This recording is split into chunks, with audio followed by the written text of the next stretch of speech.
Well, ISIS has been top of the news for months now, a major terrorist threat that most of us had never heard of when 2014 began.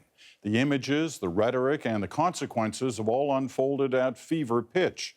Is the media doing its job in covering the story? A big question. And tonight, our media panel has some answers. Here in Toronto, David Walmsley is the editor of the Globe and Mail. Naheed Mustafa is a freelance journalist who has reported for, among others, the Atlantic Monthly and the BBC. And in Edmonton, Margot Goodhand is the editor of the Edmonton Journal. And in Ottawa, Ellie Alboim is an associate professor of journalism at Carleton University. Their thoughts in a moment, but first, some context.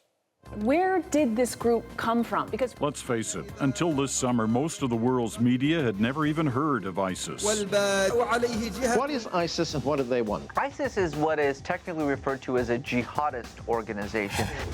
Like most of their governments, they couldn't get out of the bloodbath that is Iraq fast enough. After a decade on the ground, they had moved on, leaving the mess behind for the inept Iraq government. All the while, ISIS was accumulating power, money, and territory. shocking, brutal, and barbaric. But by midsummer, journalism was back at 8 on the media Richter scale.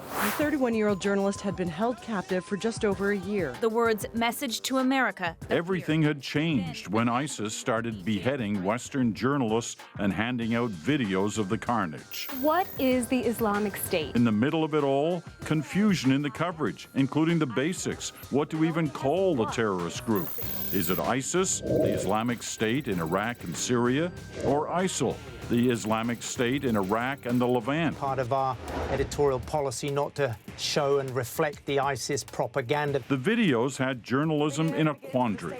Do you show them or not? If you don't, what do you do? Were you being played either way? Stephen Sutloff was kidnapped in Syria. But the media dilemma goes well beyond the beheading videos and the group's sophisticated social media strategy. What one official called an eventual threat to the U.S. It also deals with the coverage of Western governments and their decision to get back in the fight. These jihadists are not getting a permanent foothold. There are lots of questions in all this, so let's try for some answers.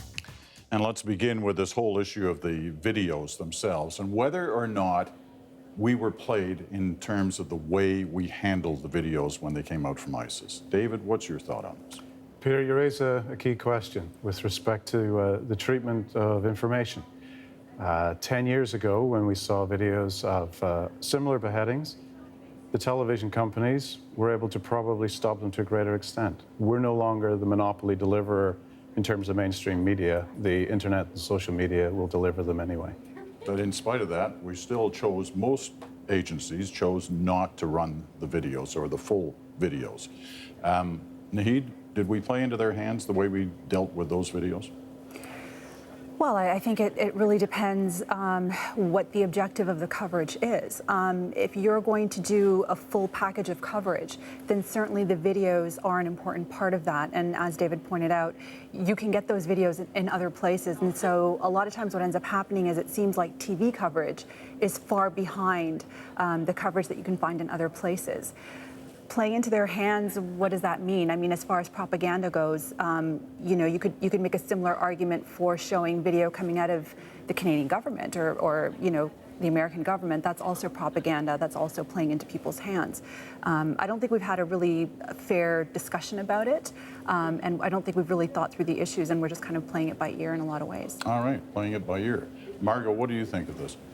I think it's interesting because very few of us actually chose to watch the video. Of course, it was available on social media links, and I think most of us chose not to. I know maybe 2 people that did and regretted it. But what's interesting to me, I think most, is that I chose to watch the Ray Rice video, and that was the NFL player in the elevator. I wanted to know what had happened in that elevator, and I wanted to see with my own eyes what had happened. It's different, obviously, than the ISIS videos, which were shock propaganda, but it had a really powerful impact on me, my perceptions of him, my perceptions of their marriage, my perceptions of how the NFL dealt with them. I've been often wondering what I would have done had I watched one of the ISIS videos. Would it make me want to go to war? I don't know. Ellie. Well, you know, any use of the video in part or in whole probably plays a role in furthering their objectives. But frankly, it's the act itself that was designed to shock, and it conjures up mental images whether you see the videos or not. And I'm not sure how you avoid a discussion of it. The deaths are real, the consequences are real, and deciding not to cover it is probably the same kind of decision as deciding to cover it in whole or in part. What ISIS has achieved beyond just those videos is a use of social media, and one can argue the mainstream media, to further their message. In other words, have we been used as a kind of megaphone for them to get their message and their position out? Nate? Well, I did watch the beheading video. There's a lot more graphic stuff out there that you can find, and as far as it sounds crass to say it, but as far as beheading videos go, they're not actually as graphic as you can find out there. But in terms of furthering the message, I mean, whenever we cover a story as journalists, we always try to cover off the main players and the core of the story. And I'm not really sure, you know, what is it we're trying to get at with the coverage? Are we trying to cover the story without covering ISIS, without talking about what they're talking about, without showing what they're showing? Is that effective? Can we actually tell that story doing it that way? We wouldn't try to do that for any other story. As far as playing into their hands goes, again, I'm not really sure whether we can even worry about whether we're amplifying that message. That message is amplified. That message is out there for the people who want to find it. They can find it, whether that's Twitter, whether that's Facebook, whether that's their own social media center, whether it's them. They just came out with an 11-point manifesto for journalists who are working in their territory about how they're supposed to go about doing their jobs. It hasn't been confirmed that it's theirs, but it's a very clear point by point, you know, how you have to check in with them, how they're going to sign off on stuff. It's a sophisticated operation, and I'm not sure that we can tell that story in a sophisticated way by worrying about whether we're playing into their hands. But you made a good point in your earlier answer, too, because that's the same kind of thing that governments do, right? They set all these conditions on coverage, and you wonder whether they've learned actually from watching the other side of this. It does raise the question of who sets the news agenda. And Margot, are they setting the news agenda in the way we cover this? Forget about the videos. Forget about just look at the overall story. Are they setting the agenda? We set the news agenda. We cover the day's reality, and we cover it the best we can. But the problem, we are so hamstrung with this issue and this area because we can't in all conscience send journalists there like we do to Ferguson. We can't bear witness as we are in Hong Kong. It's just so dangerous, and you know, journalists are getting kidnapped and killed on camera. It's just so difficult, I think, to get a real picture of what's actually going on there. So yes, they are, you know, they are often all we have, and we hear stories, but the really traditional journalism, the best journalism, being there is just getting harder and harder all the time, and more dangerous all the time. David, what do you think of that? Yeah, I think the amplification of the message was clear. These are shocking videos that go beyond the pre-medieval in the barbarity of them. So what's the capacity of a news gathering operation to get in there? Tonight we see the Battle of Kobani on the north border between Syria and Turkey. Is that going to fall in a matter of hours? We have the House of Commons voting tonight on the issue of combat. But what is known on the ground? So limiting. And it's limiting because of the dangers for the journalists. So in terms of a news agenda, has it been captured by an ISIS? I don't know. I don't think the agenda per se. But because of the shocking behavior of these individuals just 6 months ago, we all know who they are. And the speed of this story has taken everyone by surprise, and the viciousness of it means that we have to do our damnedest, even though it means we're to a degree third party and outside the scene. Ellie, flip this discussion around a little bit to the way we are looking at governments that are making the decision to go to war against ISIS. We have been criticized, the media in general, especially the Western media, that they've too easily allowed the debate in their countries basically not have a debate. That countries have gone to war very quickly, and they mentioned the Iraq one is usually the example that's used the most. Has the media learned from that, or are we witnessing the same kind of thing on the rush to war against ISIS? Hard to say. I guess it goes to your question of amplification and agenda setting. The amplification is one thing, but the assessment of it is in the eye of the beholder. And ISIS or ISIL has deliberately understood the theater of violence and how to manipulate it and how to capture attention. So by selecting Western hostages and executing them in so graphic a way, they clearly place themselves on the news agenda. That creates pressure on governments to react and to do something about it. We have similar savagery going on today in the Congo. We had it in Cambodia. We had it in Kosovo. These people are using the violence to create theater, and I don't mean to be dismissive, but to create news events that force news media to cover them because they understand how news decisions are made.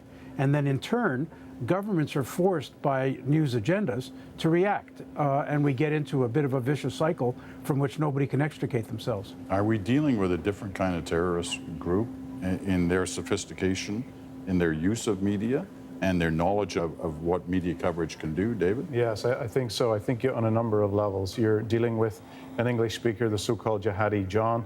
Whether or not he's actually committing the final act or not, he is the consistent actor at the front of the camera. The security officials say they know who he is. We want to know who his name is. We want to find him. We want to understand that story. But on top of that, look at the scale. This is not a renegade guerrilla group who are not well both orchestrated and supplied. They're providing huge dollars to themselves through oil smuggling over the Turkish border, through ransom demands that are being paid. They're probably the best equipped militia, shall we say, that we have seen sprout up with very many trained soldiers from previous Iraqi regimes coming in at leadership positions, and their sheer numbers turns them into an army and not about a series of individuals in individual minor actions. Naheed, do you agree with that? We're dealing with something we haven't dealt with before. No, I don't agree with that. I think that one of the things that Ellie pointed out, the sort of the react and do something aspect of this, so much of the government rhetoric, but also the media agenda, I think, is built around emotionalism.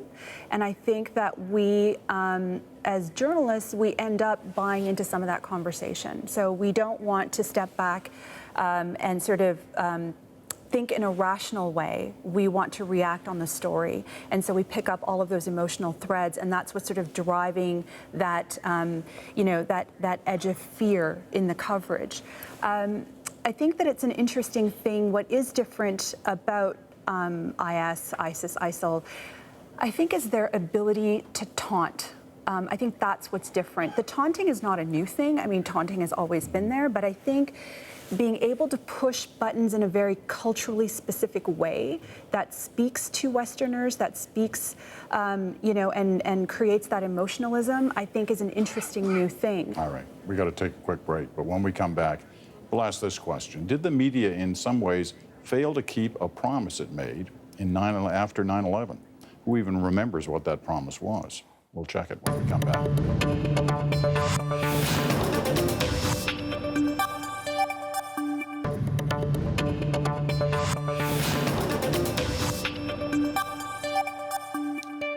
Welcome back to our media panel with this month's focus, how the media has covered ISIS and the story that has developed around it. With us tonight in Toronto, David Wamsley and Naheed Mustafa. Margot Goodhand is in Edmonton. Ellie Alboim is in Ottawa. I don't think any media organization ever kind of announced it, but I think in many ways a lot of media groups felt that they needed to spend some of their time after 9/11 in better explaining to their audience things about the Muslim world, about Islam. And you wonder, here we are, 10, 12, 13 years later, and you still have some of those issues at play, and you still wonder about what kind of understanding there does exist between the Western world and the Muslim world. Is there a better understanding now? I think individual reporters have done a really great job. I think overall, yeah, I think we haven't really done a good job at all. I think it still stands not too far ahead of where it was just after 9/11. Ellie? No, I'm not sure that's right. I think a lot of effort's gone into education and elaboration of the issues. You know, Western society is quite careful now about racial profiling and that kind of thing. But look, we're dealing with a group of people who've got a perverted sense of what the imperatives of their religion is. It's not shared by most Muslims in the world, but they're acting on those imperatives. And that, you know, distorts perhaps the coverage. But I think that on the whole, there's been a real concerted effort to explain the religion and its tenets. Margot? There may have been an effort, but I think we are woefully ignorant of this this whole cultural movement. I think that there's a tremendous divide between you know, what's happening there and the rest of the world. I think we need to do a tremendous amount of education just to start to breach some of that ignorance, or we're going nowhere. All right, David, your thought? I don't think so. I think that there is no final endpoint in the understanding of either this story and the violence of the region or the sensitivity that's required for dealing with any religion. What's required is that you consistently and relentlessly, day in, day out, explore the various elements that come up. We would hope that it wasn't just through the prism of violence that we're having to look at some who would say that they're acting on behalf of a religion where patently it's obvious that it's a perversion of the fundamental tenets of that religion. So do we do a good enough job? No, but we strive. We'll leave it at that for that. And I think we've, you know, kind of teased the whole topic, and I'm sure we'll have another discussion on it as the story rolls on. David in the heat here in Toronto, thank you. Margot in Edmonton, Ellie in Ottawa.